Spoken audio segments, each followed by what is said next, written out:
don't confuse movement with momentum. That's good. Movement without momentum is not progress. It's busyness. Yeah. It's idleness, and it will cause frustration and failure. Get moving toward your goals by focusing on what moves the needle.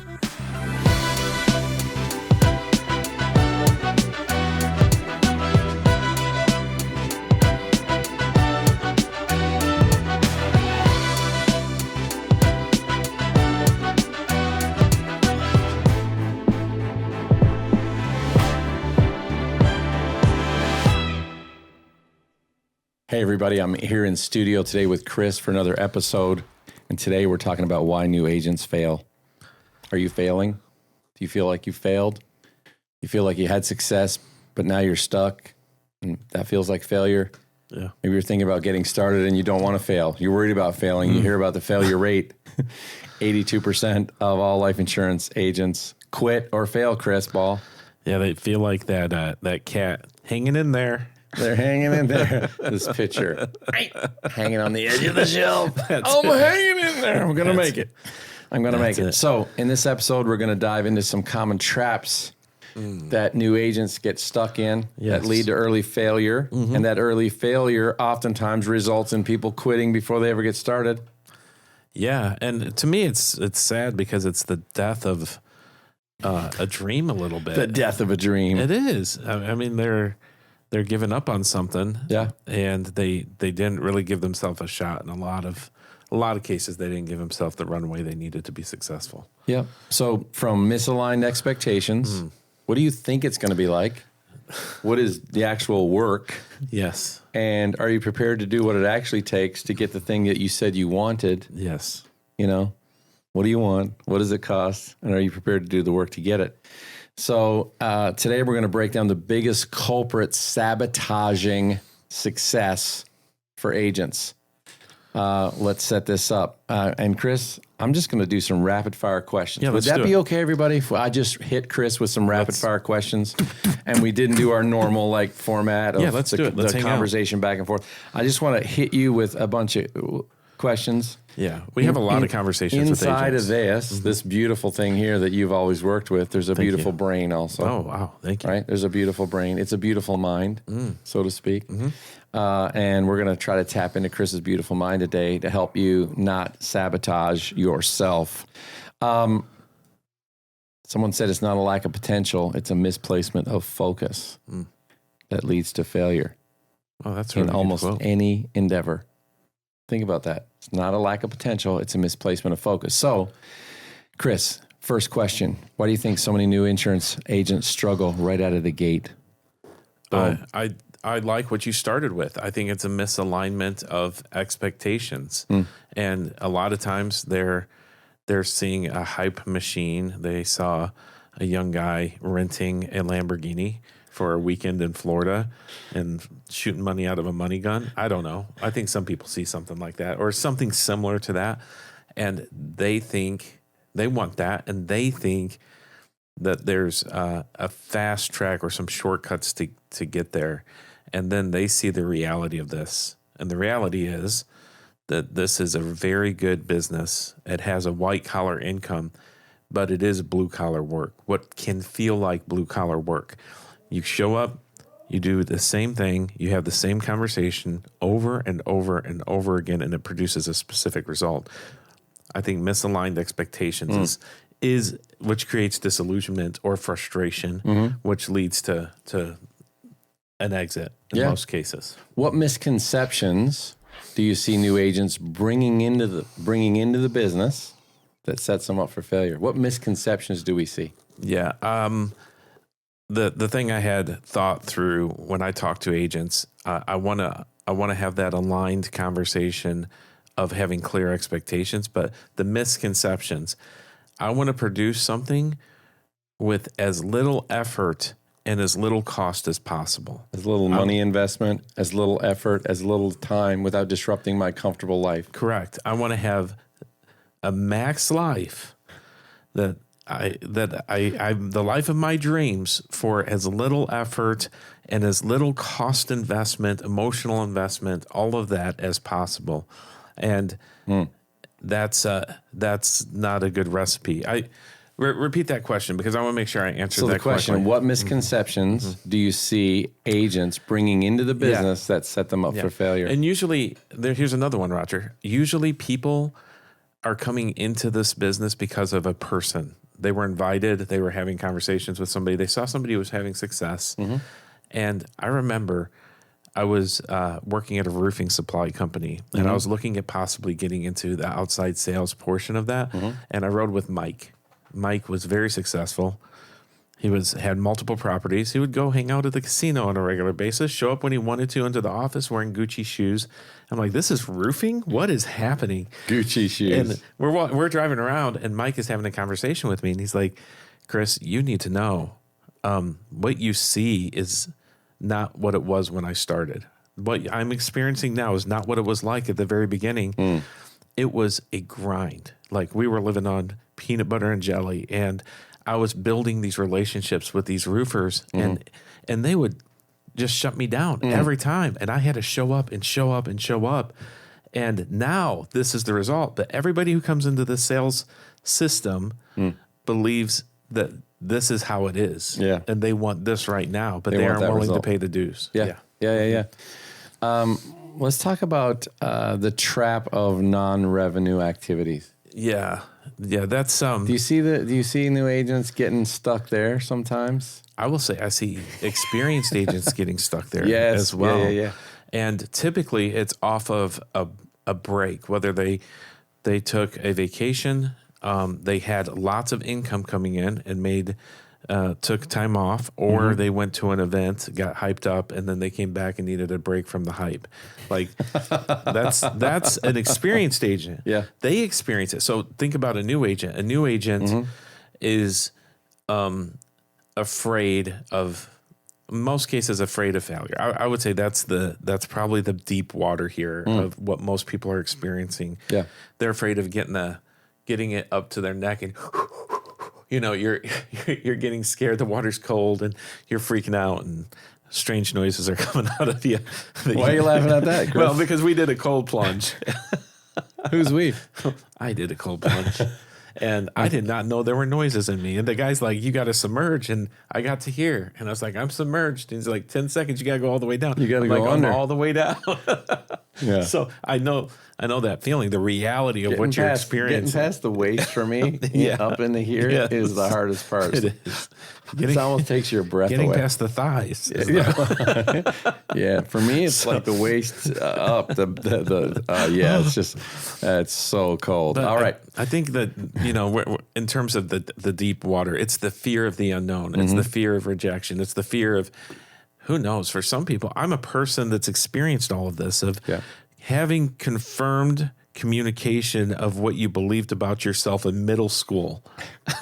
I don't know if it goes that deep and dark for people, but that's where that fear of rejection is. Like, I believe this about me, and they're saying that, and this isn't going to work. So I think people get excited. They're expecting to have a sale right away. So what are the traps? All right. I got some. Okay. I want to do some rapid, as I said, with some rapid fire questions at you today. I hit you with 2 already. Yeah. I'm going to hit you with 4 more right now. Okay. You ready? Yeah. And we're going to rapid fire them, and we want to keep the answers to about a minute to a minute and 10, 15 seconds. Wow. It's going to be rapid. Would you guys like that? We're just going to hit a bunch, okay? Yeah. So just going to try to keep this a little fun and keep it moving very quickly. So, Let's do it. What are the top non-revenue generating activities that agents often mistake for productive work? Getting set up is a big one. They are setting up their office, their CRM, their computer, their technology. Number 2 is overtraining. They feel like they have to know everything before they actually take action. Before they do anything. Yeah, before they need to know everything before they do anything. Yes. Those are the 2 big ones. Good excuses. I call them good excuses that they were going to do what their family had requested for them. They have other responsibilities, and they feel like those come before work, but they would never do that for their job, but they do it when they're home working. And then the last one would be admin. Well, you roll your eyes. Oh my gosh. You just rolled your eyes. Yeah. So the admin piece of people managing their business throughout the week, I don't know how you can write 15 applications and have 15 hours of admin. It doesn't make any sense, but it happens. You're calling carriers, you're getting stuck on hold.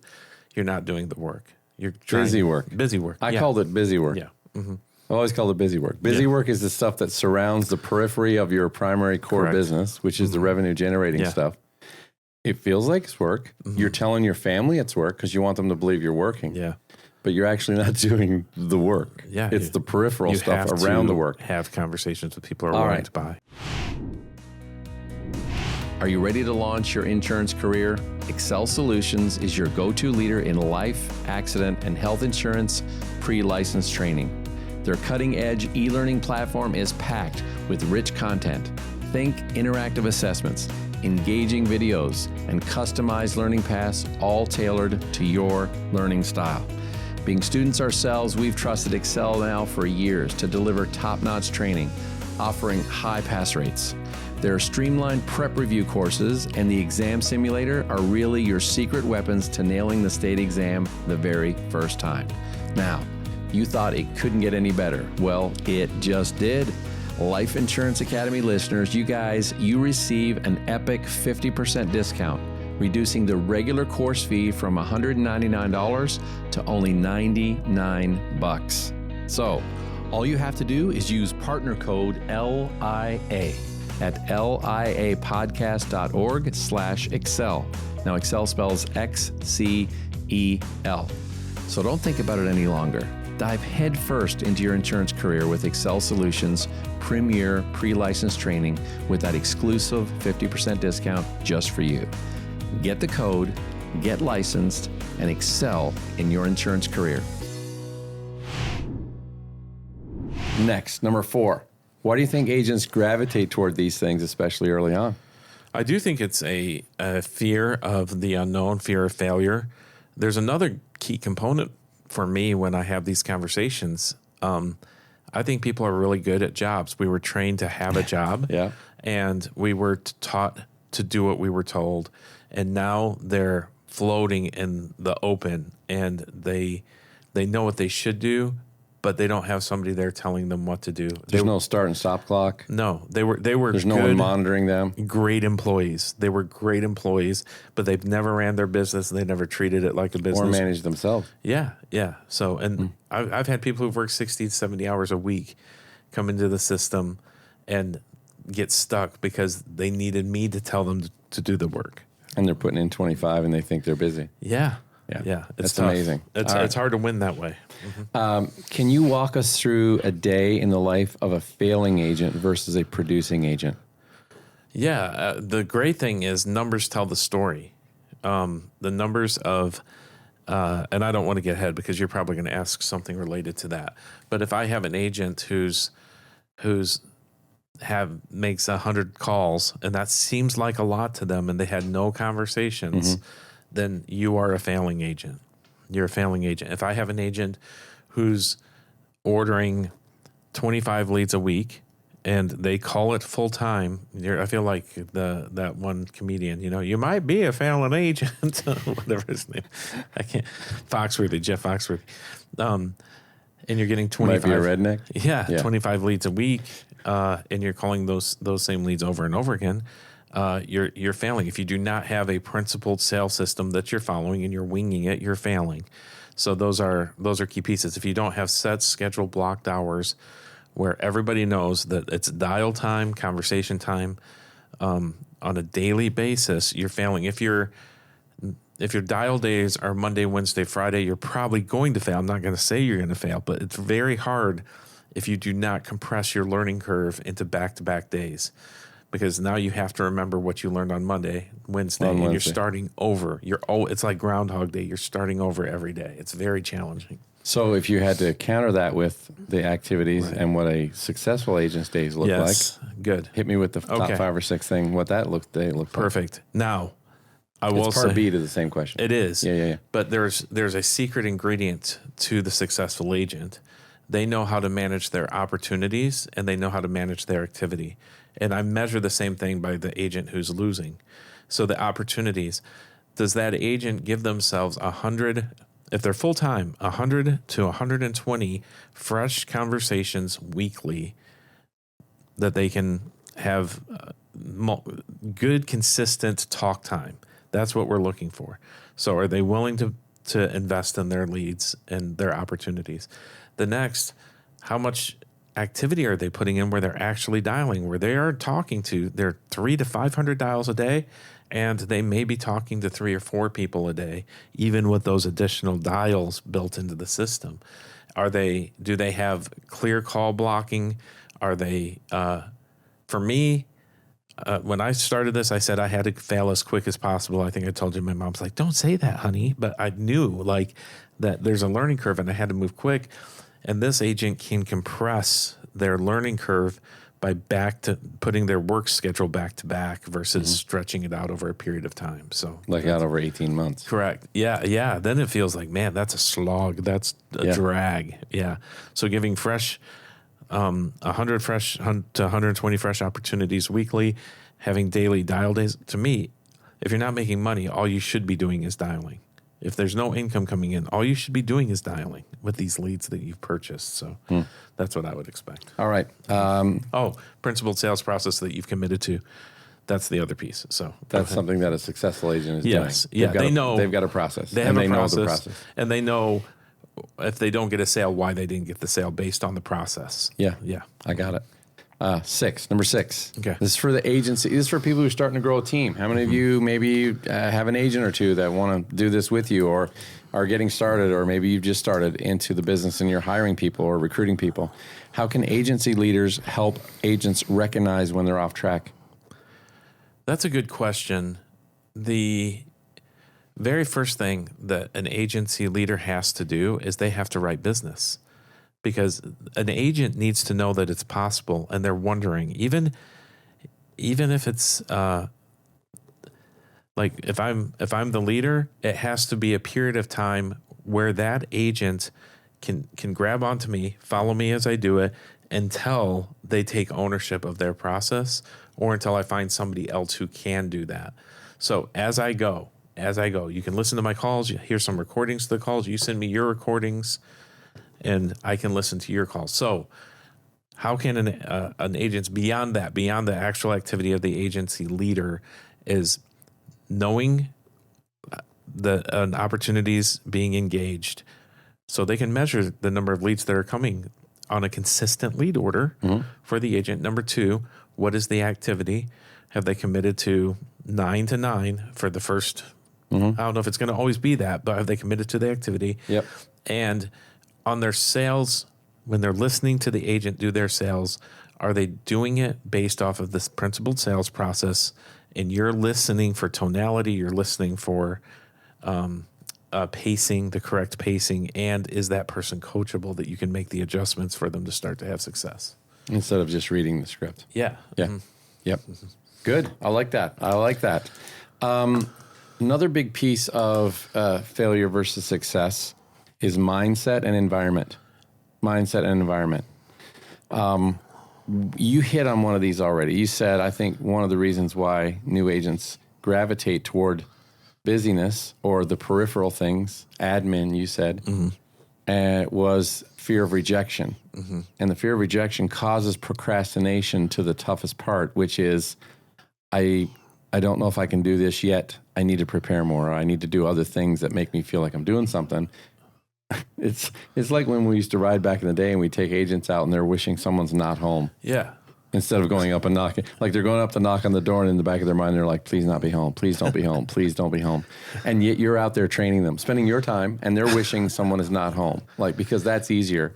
No, that's like, that is the opposite, right? Yeah. So here's a few questions around that about mindset and environment. How much failure do you think comes down to mindset versus mechanics? Man, I believe it's probably, this is a completely made up stat, but probably like a 90%, 10% ratio. 90% of the time. It's your mind. That's probably 70% correct. Yes. Or 70% of the time, that's 90% correct. The reason I'm saying that is because it's preventing the activity. if you can do the activity, you're gonna figure it out eventually if you keep doing the activity. But you got to have the determination to do it. Yeah.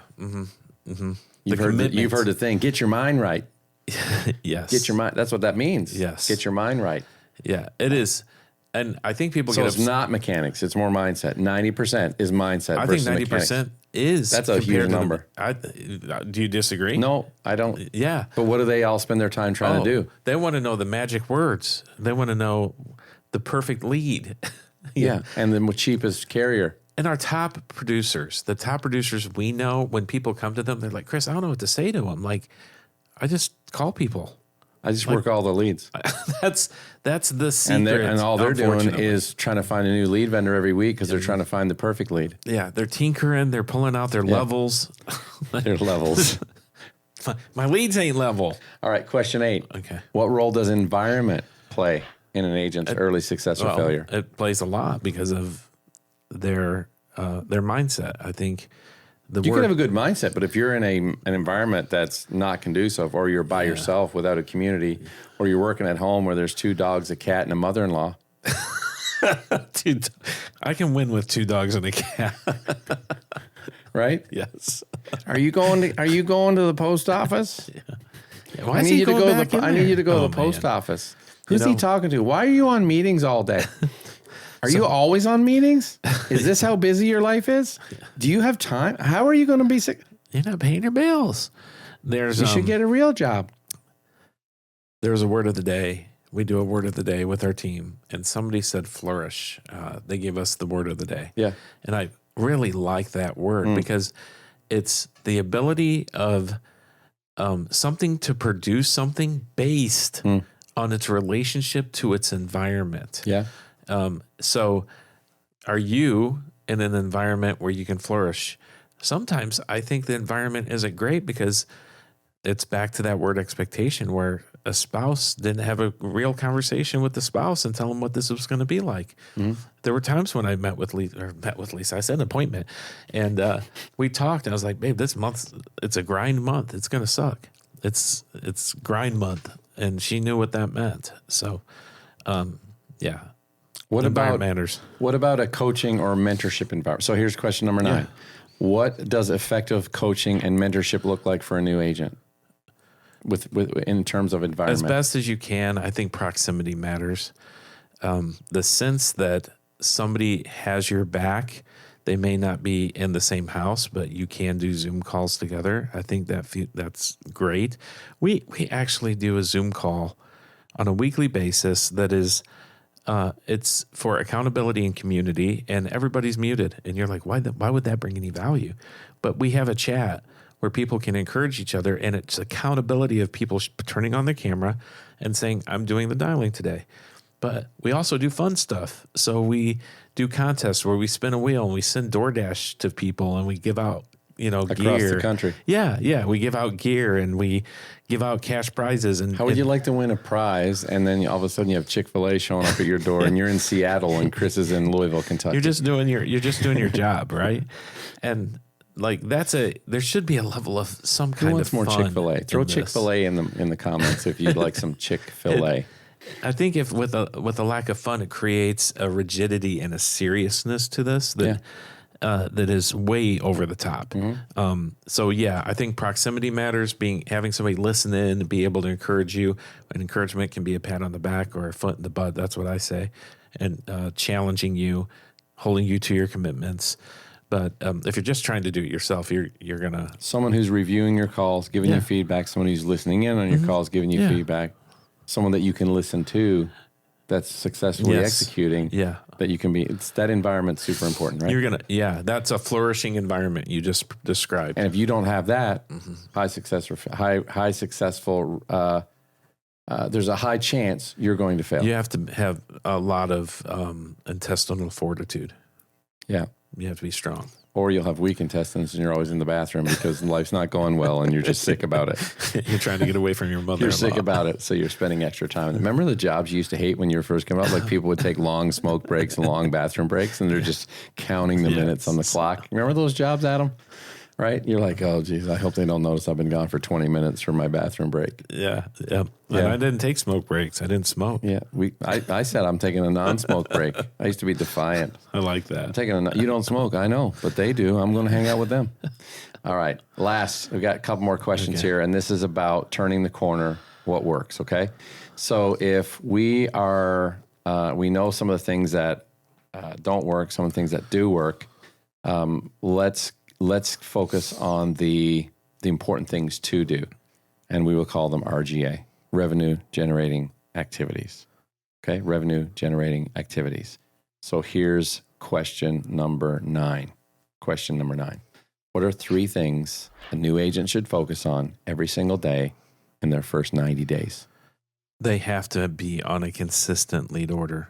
You have to, and that's on a weekly basis. And I don't care if you're part-time or full-time, but your part-time has to be approached with a full-time mentality. Yeah. So if you're full-time, it's 100 to 120 leads. I don't care if they're super, I do care at least 40% of those leads are super high intent leads. That means they're filling out more information. That gives you better contact ratios. Yeah. And some of them can be more less lower intent leads, lower cost, lower intent. Yeah. So it could range from somewhere between $3 to $4 to $16. I hate the $3 to $4 Right. leads. Oh yeah, because you're 8 to 10 is probably a low. $8 to $10 is probably the lowest that would be the best. And of course, I'm just throwing out a price based on what I know is available. Right. You got to start somewhere though. Yeah. I hate the lead that's shared with 3 other people. Right, and that's that $3, $4 lead. Yeah. And you're just trying to get the reps in and be quick on the draw, but your skill level's not there. That's the issue with those leads. Okay, so right? consistent lead order. We talked about 3 things. Consistent lead order and non-negotiable calling times. And for me, when I stepped into the office, non-negotiable work blocks for calling times, and that could be from. It's not a work block; it's a call block. Yeah, it's a call block. Yes, let's call it that. Yes, so it's not confused with admin. So 9 to 12. Great. Have your lunch, back at it at 1 o'clock to 3 o'clock, and then 4 o'clock to 9 o'clock. If you need those breaks built into it. I was a grinder. Like for me, it was all about sitting and dialing until I got my applications. That's my total focus. Just sit and go, eat, dial, go. That's it. Eat, dial, go? Yes, eat, you dial, should write go. a book. It's like Eat, Pray, Love. Yours is Eat, Dial, Go. Yeah, if you're going to work, you might as well work. Is that the name of that movie? Yeah, Eat, Pray, Love. Yeah. Live. Live? I don't know. It's something like that. Eat, Pray, Love. Cool. There you go. Yeah. So, dedicated call blocks, regular lead flow, last one. I would, you have to be in a community that's got your back to support you. It's present in the community daily. Yes. Yeah. And every single day. Daily communication with your upline or that support community and what that looks every like. Day. Every day, I would say. Yeah. Perfect. Yeah. All right. Last question. Numero 10. Okay. Number 10. We're wrapping it up here strong. We're closing hard. And all here. of this applies to door knocking or face-to-face sales as well. It does. All of it's the same. We've been talking in terms of dialing, but if you're going to go out, go to work, knock, don't sit in parking lots eating Subway all day. Here's the last one. Watching YouTube videos. Here's the last one. This one will feel a little different. Okay. Can you give us an example of someone with a turnaround story? Oh, man. That did not have the right focus initially, struggling, and then they shifted focus, they dialed in, and they broke through. And you can use first name only. I may need help with that. I know that's not... I should have one right off the top of my head. I see people... I'm running through names. Somebody who dialed it in. I would say, from what I've seen, like Jimmy was a good example of that. He's a door knocker, and he had to find. This is what every agent has to figure out: is their voice in the process in the system, and to them, they haven't figured it out yet because they haven't had the reps. But when they haven't had the reps yet, they're thinking, do I lower my lead costs because I'm not getting the results that I'm hoping for at this point? But the thing I appreciate about Jimmy is he's always increased his leads to the point of the level of income that he wanted. Does that make sense? Mm-hmm. Like, he knows his skill level. He knows where he's at. He understands the investment. It's not a spend. And he's gotten the results because he never quit on it. Mm-hmm. And boom, things turned around for him and he had success. Yeah, and he's been in the business for years now. Yeah. Supporting his family. Correct. Wife's at home. Yep. Yeah. And they've been on a bunch of incentive trips.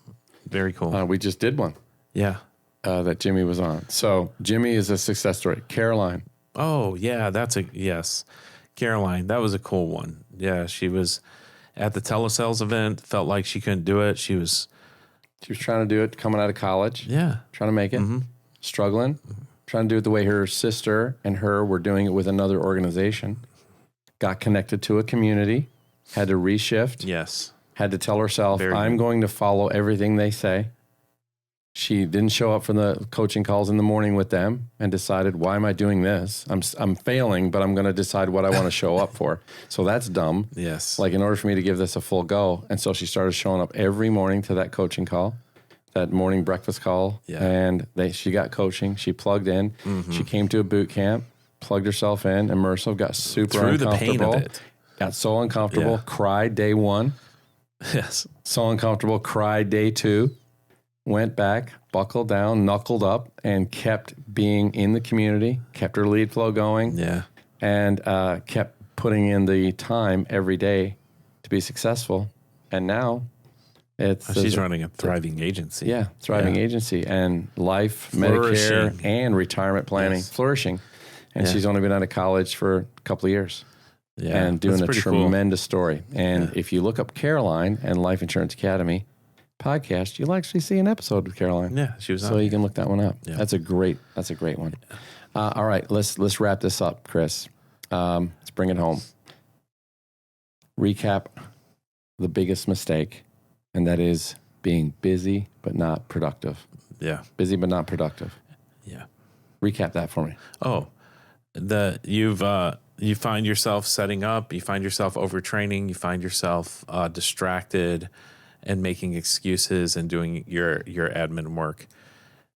Everybody deals with some type of level of that, and you have to make a decision. And that's really what it comes down to, is a commitment level to running your business to be profitable. That's bottom line. That's what you have to do.